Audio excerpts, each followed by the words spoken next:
Hi, everyone, this is the Encyclopedia Channel. The book that this program interprets for you is Coping with Anxiety. Both authors of the book are experts in anxiety disorders.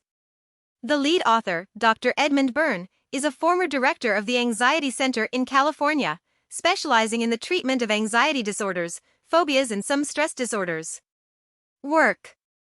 The second author, Lorna Galano, is a professional psychological counselor who has also paid attention to the treatment of anxiety disorders for a long time, and is good at using cognitive behavioral therapy to treat anxiety disorders.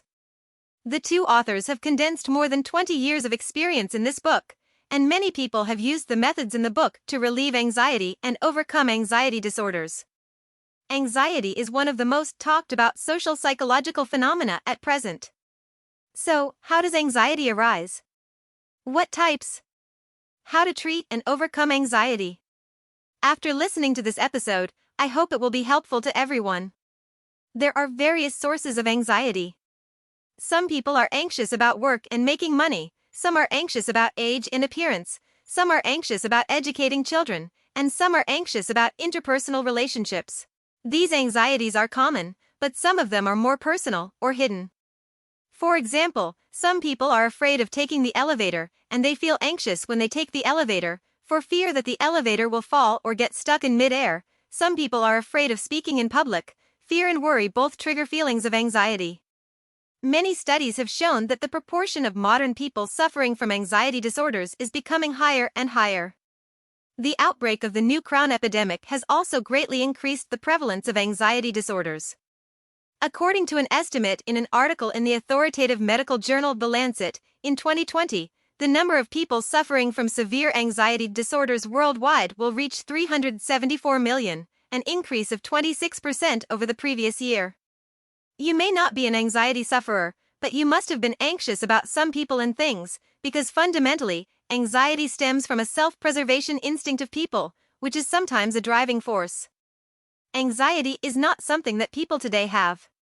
In ancient hunting times, people would be anxious about food and safety issues. Anxiety is why people stockpile food for a rainy day and hide from beasts in the jungle. In the era of war and famine, anxiety will prompt people to increase their awareness of safety precautions and compete for more survival resources for themselves. Therefore, it is normal for people to have a sense of anxiety. Only when anxiety is excessive, it will become a heavy mental burden, leading to physical and mental exhaustion, and evolving into what we call anxiety disorders. Although the living conditions of most people in the current world have been greatly improved, the anxiety of modern people has not decreased at all, but has become more and more common. Why is this? How can we relieve anxiety? This is exactly what this book wants to answer. It is also a very practical book. It introduces 9 ways to deal with anxiety, so that you can calm down anxiety, relieve tension, and solve problems rationally. After the book was published, it was translated into dozens of languages and sold well all over the world. Next, we will explain this book to you in 2 parts. In the first part, we first understand the nature of anxiety. What are the types of anxiety? What is the cause of anxiety? And why is anxiety so prevalent in modern society? In the second part, we give corresponding countermeasures for different anxiety situations. First part. What exactly is the nature of anxiety? Only by clarifying this problem can we truly alleviate or even eliminate anxiety.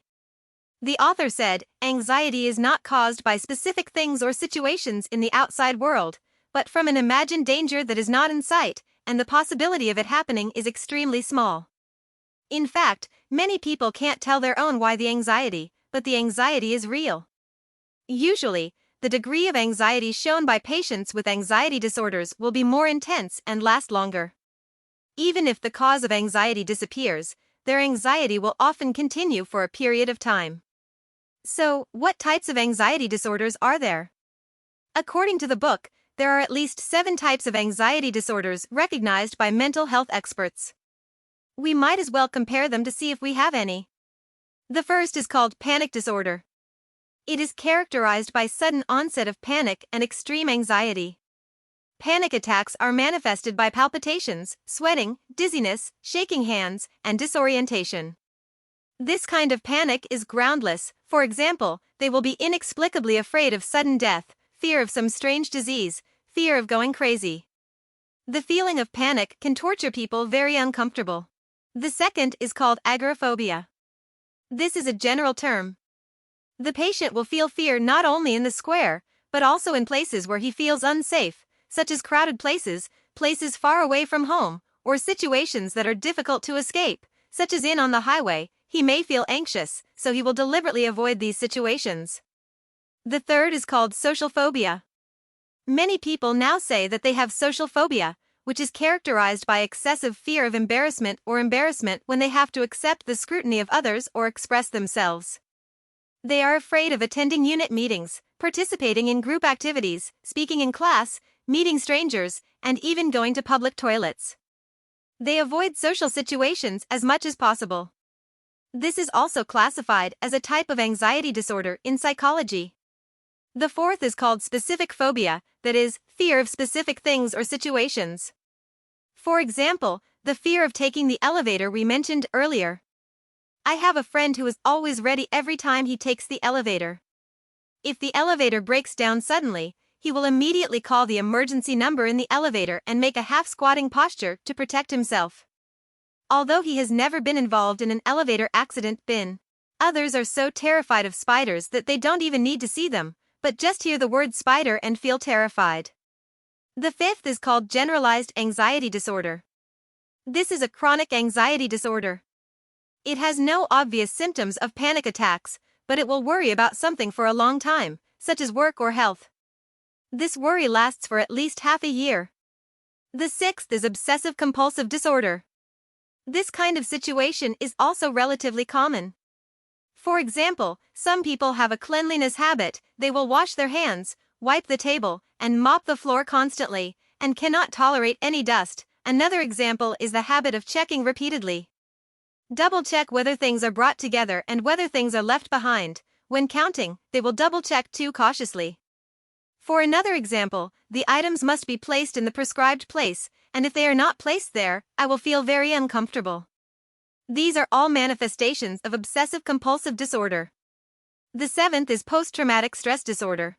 That is, a mental disorder that develops after experiencing some particularly severe trauma, which may be caused by natural disasters, physical abuse, rape, or accidents, which casts such a heavy shadow on the patient's mind that after the event is over, they will still have persistent anxiety or emotional numbness, will continue to recall traumatic experiences, and there is no way to get out of the shadows.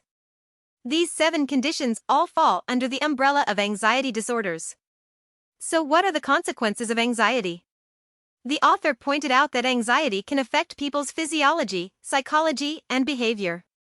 Physiologically, anxiety causes rapid heartbeat, muscle tension, nausea, dry mouth, and sweating. Psychologically, anxiety causes a subjective experience of fear and uneasiness. In severe cases, anxiety can even cause people to fall into the fear of death or going crazy. For example, they always feel that they have some incurable disease, and they always feel that there is an inexplicable threat of death. This kind of vague worry makes people highly nervous. Behaviorally, anxiety can limit a person's ability to move, express, and perform certain everyday tasks. When people are anxious, their movements will be deformed and their performance will be abnormal. Since anxiety has so many harms, we naturally think, why do people have the emotion of anxiety? Regarding this issue, the author believes that there have always been 2 attribution fallacies in the academic world. One is biological fallacy and the other is psychological fallacy. The so-called biological fallacy is to think that anxiety is only caused by brain dysfunction or some kind of physiological disorder, and regard anxiety as a purely biological problem. The authors believe that it is important to recognize that anxiety disorders may be related to brain dysfunction. Accurate diagnosis of brain function can have important implications for treatment, but anxiety is not just a physiological problem. Even if there is a biological reason, it can also be caused by psychological reasons, such as psychological conflict or repressed anger, which leads to chronic stress, which leads to brain dysfunction and eventually leads to problems such as panic attacks or generalized anxiety disorder. The other attribution fallacy, or that is, the psychological fallacy, does just the opposite. Those who hold this view believe that anxiety disorders are caused by neglect, abandonment, or abuse by parents in the process of growing up, which forms a deep-rooted sense of insecurity or shame, which eventually leads to fearful avoidance and anxiety in adulthood. But the author believes that this view is also too simple, because it ignores the possible influence of genetic and biological factors. In the author's opinion, neurophysiological factors, growth experience, and living environment may all be the cause of anxiety. Neurophysiological factors refer to certain conditions of the brain that cause the experience of anxiety or exacerbate anxiety, including deficiencies or disorders of neurotransmitters such as serotonin and norepinephrine, hyperactivity of brain structures such as the amygdala and locus coeruleus, and so on. Scientific research has shown that these neurotransmitters and brain structures are directly related to negative emotions such as anxiety and depression. Growth experience factors refer to childhood educational deficits and traumatic experiences, such as parental neglect, abandonment, excessive criticism, excessive punishment, alcoholism, physical abuse, and sexual abuse. Easily anxious, depressed, and manic. There are also some children who are overprotected. They are spoiled and spoiled. When they grow up, they have to face the pressure of life alone. They will be very fragile, unable to withstand any blows, and prone to anxiety problems.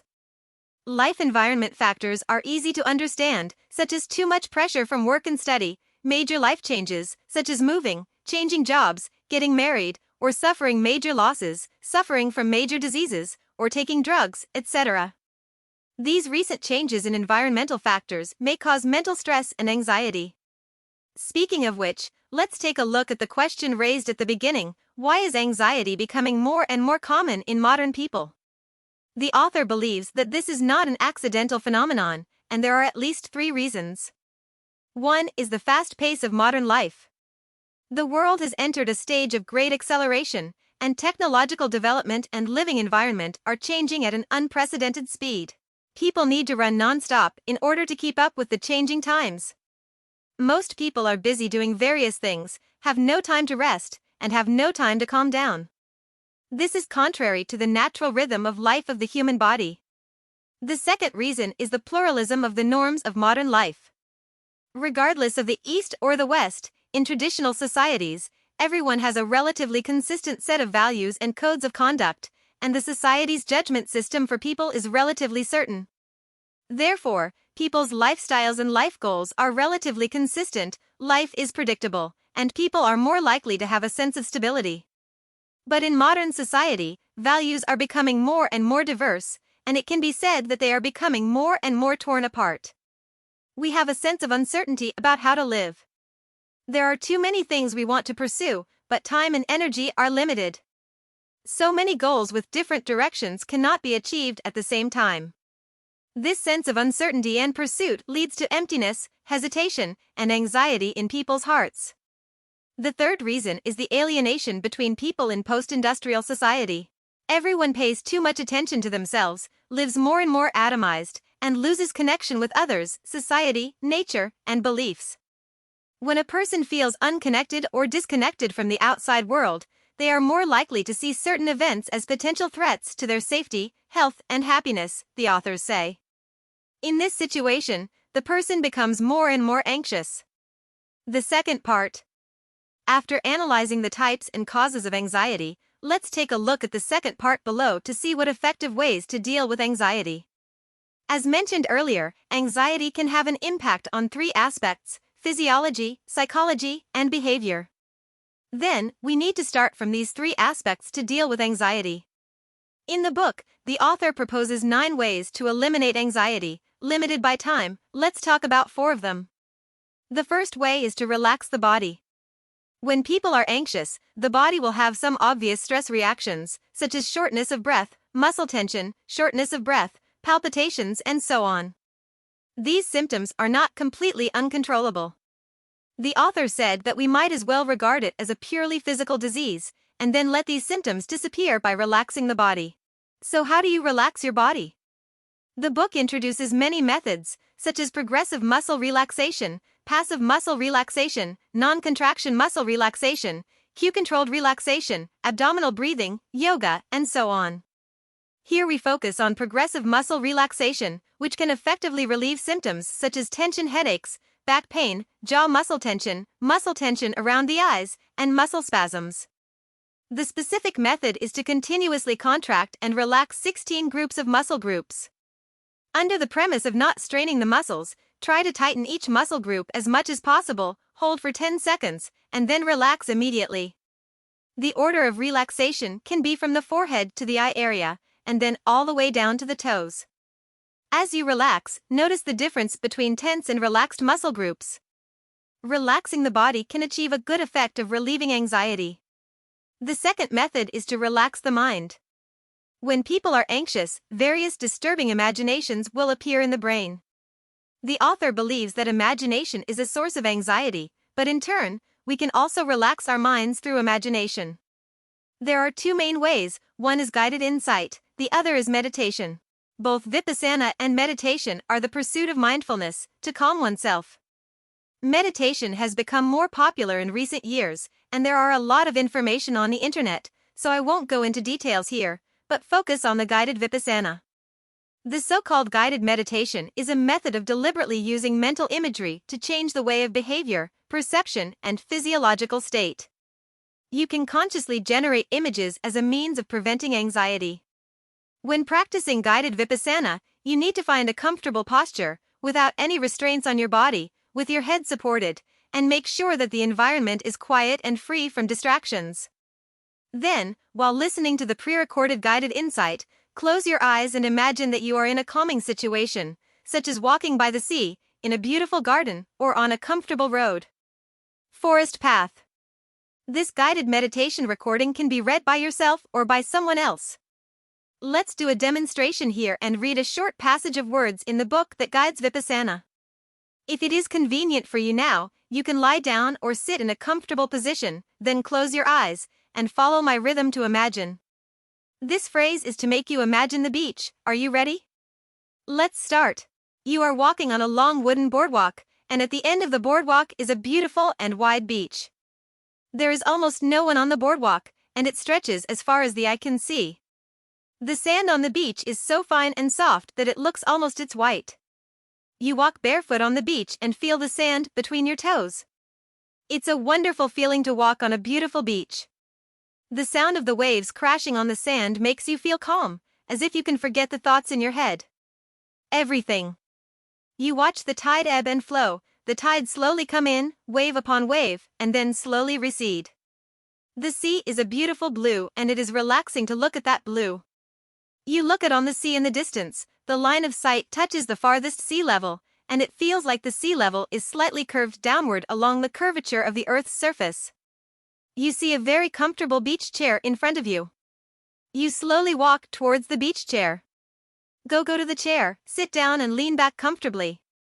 Lying on the comfortable beach chair, you feel more relaxed, more and more relaxed. After a while, you close your eyes and listen to the sound of the waves lapping on the shore. The waves come and go, they come and go. The sound of the waves lapping rhythmically on the beach lulls you into a beautiful stillness that sinks deeper and deeper. Now, I'm done. Due to time constraints, I have shortened this paragraph a bit. There are other scenes written in the book, such as the scene in the forest. If you are interested or in need, you can also find relevant chapters in this original book and try it yourself. After completing your vipassana practice, you can stand up and walk around until you feel fully awake and back to reality. This method allows people to obtain high-quality rest and peace of mind. Let's explain the third way to deal with anxiety, which is called thinking about problems from reality. What does this sentence mean? People who are prone to anxiety often do not start from reality when thinking about problems, but have many wrong ways of thinking. There are several common ones. One is catastrophic thinking, that is, often imagining things with catastrophic consequences. The second is to filter thinking, that is, to only pay attention to negative information and automatically filter out positive information. For example, the leader praised you for doing well in the last few works, but at the same time asked you to submit earlier next time.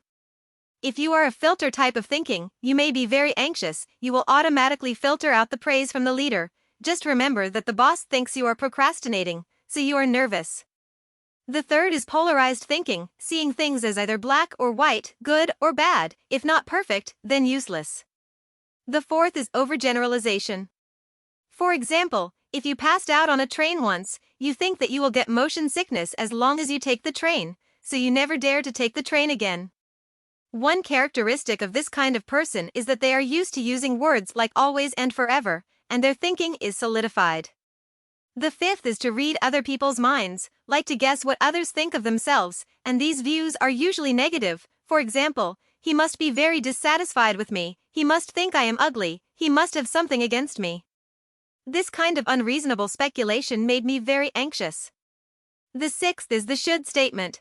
This kind of person has a strict set of rules for themselves and others, and they will be angered if others violate them, and feel guilty if they violate them. For example, they believe that I should be the perfect friend, parent, teacher, spouse, I should think of. I should know. They are extremely demanding of themselves, but it is difficult to meet them, so they often feel anxious. So, how can we get out of these misunderstandings? In general, thinking about problems starts from reality and corrects distorted thinking. Think about problems comprehensively. Do not exaggerate, do not generalize, do not go to extremes. Do not speculate on other people's ideas at will, and remind yourself that everyone has their strengths and weaknesses, and principles need to be more flexible. Let's take catastrophic thinking as an example to see how to reverse this wrong way of thinking. For example, some people feel weak and mentally weak, so they worry that they have cancer, and they will think, what if I have cancer and I don't know what to do? If I am diagnosed with cancer, I will not be able to cope, and the end will be it's here. This is typical catastrophic thinking, so what should we do? The author gives a 3-step suggestion. The first step is to identify distorted thinking. Recognize that this what if thinking is problematic, and convert those questions into affirmative statements. For example, the subtext of the question, what if fatigue and mental distress are symptoms of cancer, is, I'm weak and mentally ill, so I have cancer, became an affirmative statement. The second step is to question the correctness of distorted views. In this case, it is to question how far is the distance from being physically weak and mentally ill to getting cancer. If the distance is far away, what are the chances of me being diagnosed with cancer? 10,000 steps back, if I really have cancer, will I not be able to live? I really can't handle it. The third step is to replace distorted views with realistic ones. That is to say, there may be many reasons for my physical fatigue and poor spirits. It may be that I have been too tired from work recently and have not had a good rest, or I may have eaten some unclean food. There are currently no specific symptoms that would indicate that I have cancer. Even if the worst happens and I do get cancer, it's unlikely that my body will break down completely. Now that medicine is advanced, doctors can help me find the best treatment plan, and I can also get support from family and friends. In short, I will do everything I can to regain my health. You see, through these 3 steps, most of the cognitive errors can be solved. Let's talk about the fourth way to deal with anxiety, which is to face fear, because a lot of anxiety is related to fear. The author said that the most effective way to overcome fear is not to avoid it, but to face it. Avoidance will only deepen the fear. So how do you deal with fear? The author recommends exposure therapy, which involves exposing imagined fears to yourself in real terms. Of course, exposure requires a gradual process, first a little bit of exposure, and finally facing the whole fear. Common fears include fear of public speaking, fear of flying, fear of seeing a doctor, and fear of heights. The author believes that the anxiety of patients with phobias does not appear suddenly, but conditioned reflex anxiety occurs because of thinking of the horrible situations they have experienced or seen. The reason for fear may be related to oversensitivity, and they have established a strong connection between the situation and anxiety. For example, when I took the elevator once, there was a small malfunction in the elevator, so every time I took the elevator in the future, I would have lingering fears, oops, I never dare to speak in public again, etc. What exposure therapy does is to make the patient forget the connection between the fearful situation and the fearful response and to create a new healthy connection that allows the patient to feel calm and confident about the situation. As you can imagine, exposure therapy will not be an easy, enjoyable process, nor will it be tolerated by everyone. However, Only when you break through yourself can you make the fear that you have avoided for many years disappear, so it is worth trying bravely. So, how to do it? The author pointed out that there can be two phases, namely coping with exposure and full exposure. The so-called coping with exposure is to help oneself cope with the first few steps through auxiliary means. Aids include a therapy person, small doses of sedatives, practicing deep abdominal breathing, or practicing positive coping statements. The so-called complete exposure refers to directly entering a terrifying situation without relying on any auxiliary means. Only when you succeed in being fully exposed can you completely overcome your fear. For example, from knowing I can drive on the highway as long as I take sedative drugs to knowing I can drive on the highway whether I feel anxious or not, with or without the help of drugs, this is a qualitative realization. The latter is considered to have completely controlled the previous terrifying situation.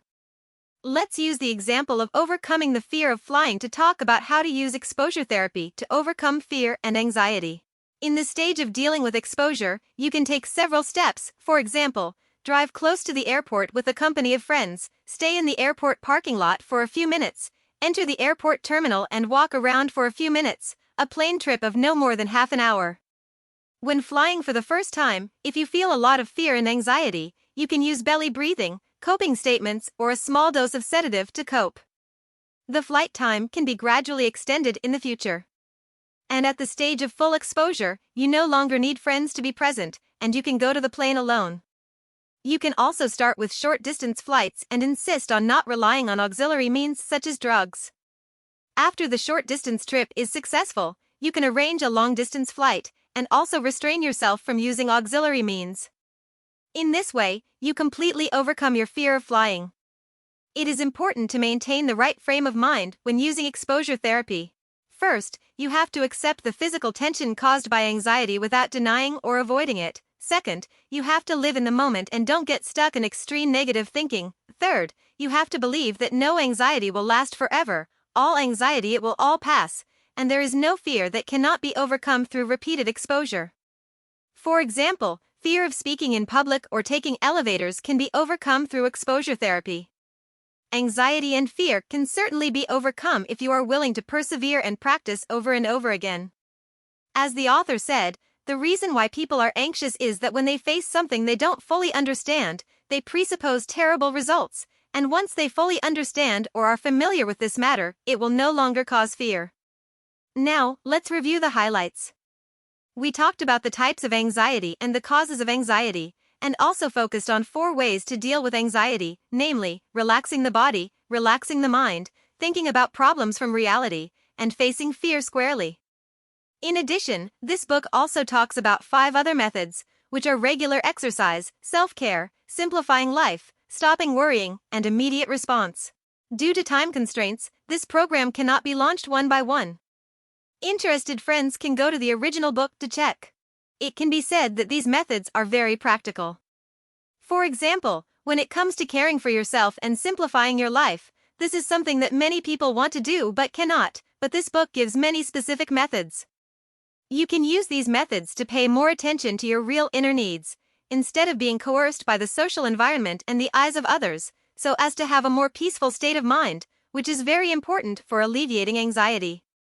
Many of the anxieties of modern people are caused by the fast pace of life. This society is telling us to be faster, stronger, and better. We are trying our best to adapt ourselves to this fast pace, but in fact we are only measuring ourselves with external standards, but we have not found our inner ruler. Therefore, the author reminds us to formulate a schedule and rhythm that suits us, and to reserve more free time for ourselves, so that the body and mind can be recovered and relaxed in time. The book suggests that you can divide your free time into rest time, leisure time, and relationship time. During the rest time, you can suspend all activities, take a bath in the bathtub, or listen to soothing music. During the leisure time, you can do something that makes you feel pleasant things, such as watching a good movie, reading a novel, visiting a bookstore, playing with flowers and plants, going out on a trip, etc. And relationship time is the time spent with family and friends. At this time, you should temporarily forget your personal pursuits. Take advantage of the joys that come with relationships. Only by finding our own rhythm of life can we stay away from anxiety and gain true peace and happiness. This is the end of this episode of the show. What do you think about it differently? Welcome to leave a message to discuss with everyone. Hey, if you like our channel, please subscribe us. Haha, remember to like it.